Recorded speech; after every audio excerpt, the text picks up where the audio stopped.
Welcome, curious viewers. We found this like weird, probably banned VCR game. It's like a board game, you know, but you gotta watch it. Obtaining the 4 keys allows passage beyond the gates. Only there can your father's soul be saved.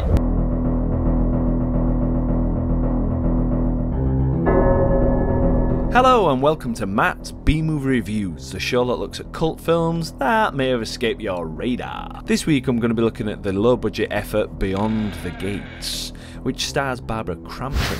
And this is going to be a little bit different. It's more like a B-movie essay. Hardcore horror fans of that bygone era where you could stroll into your local video store and pick up a couple of day rentals have no doubt heard about this film. Beyond the Gates is a retro film movie set in the pre-digital era and at first glance looked to be a cult classic.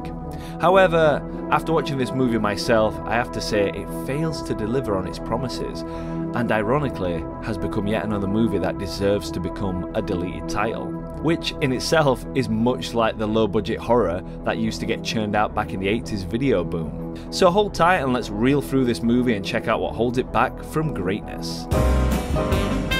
Feature presentation. So what's the story, you ask? Firstly, Beyond the Gates has one of the better plots I've encountered in some time. In a nutshell, 2 brothers come together to clear out their missing father's video rental store and come across a video board game. You remember those? It's like Atmosphere, where you pop the tape in and you have a board game that you play with the host on the TV screen. Fancy a game? Nightmare, the game hosted by a video. I'm the gatekeeper! Now, after popping in the tape and setting up the board, they soon realise the game has an evil hold over them, and it also is the key to their father's disappearance. Does it sound good? You bet it does. I always love a sweet slice of nostalgia, and the 80s seem to be a decade that will never end, at least in the horror genre. You're probably already thinking this is a horror version of Jumanji, and that's what I was expecting.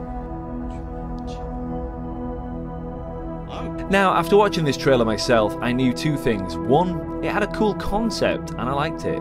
2, it also had Barbara Crampton. Ironically, I had the chance to meet her last year when I met Jeffrey Combs as they were doing pictures together and autographs, that sort of thing, but I didn't. What an absolute idiot.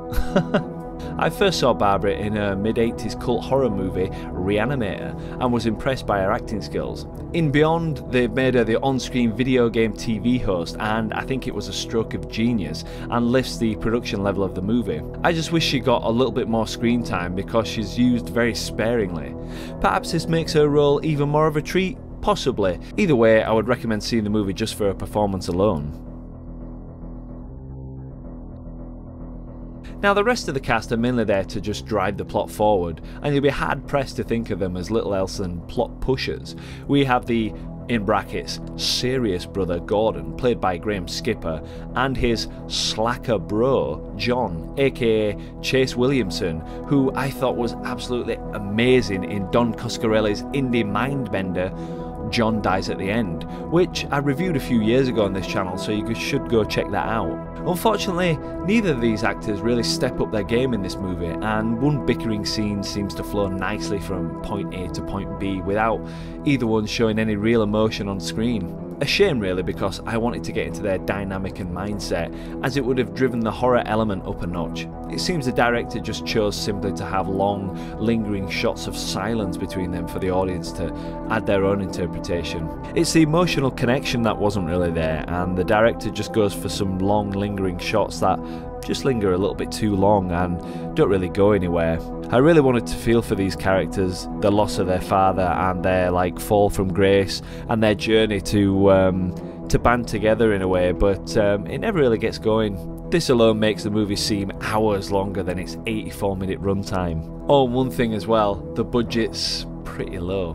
Now, don't get me wrong, and I've said this 100 times, a horror movie does not have to have a high budget to be a success. In fact, horror is one of the few genres that can actually flourish without an abundance of cash. The real horror lies in keeping characters trapped in one location or another, which no doubt helps to keep the budgets low anyway. I mean, just look at Sam Raimi's The Evil Dead, and you can't deny the creativity with a movie set almost entirely in a cabin and forest. Plus, all these digital features that are coming out nowadays are made on less than a shoestring and released on VOD, like this movie, so it's not really the budget holding them back, but the director's imagination. But unlike, say, The Evil Dead, which has a flair for its camera work, there's very little flair going on with the visuals.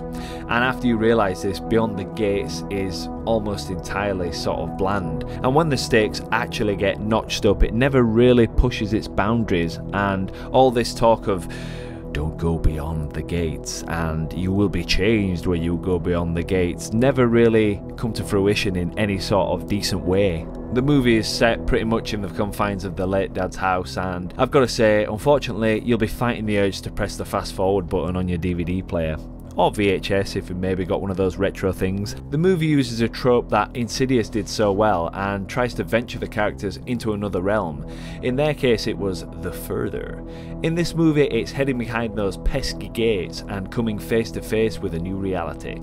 However, that never really seems to happen. What we get are a few jump scares that are so executed and a lack of any decent special effects makeup on show. In fact, I've got to say, I've seen student short films that have better gore, which no doubt were made on a significantly smaller or zero budget. Such a shame that a movie clearly inspired by the 80s horror movies would choose to handle the theme in such a poor way. It really isn't just, in my opinion. What the devil? Well, this movie just keeps on adding sins to its already bursting list, and when I finally got to this point in the movie, I really wasn't as fazed as I should have been. As the brothers search for any info on the board game, they discover their father had bought it recently from a curious shop in town. Cue one of the worst scenes in the entire movie, and possibly one of the worst scenes in film history, but they encounter a shop owner who basically seems to be playing the devil?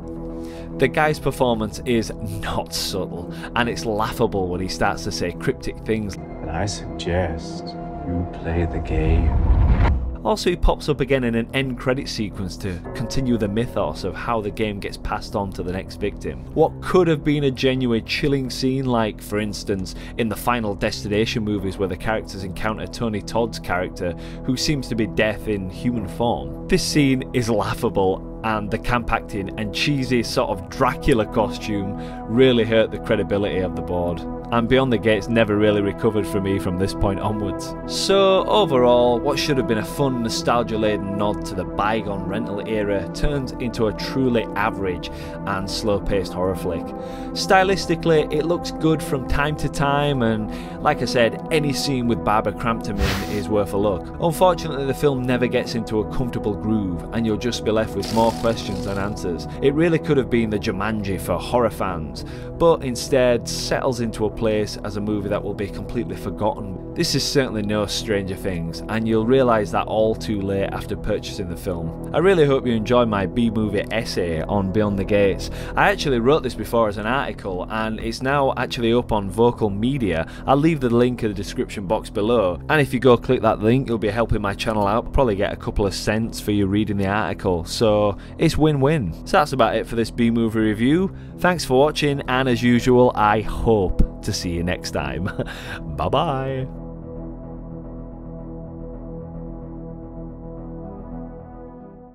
This is momentous.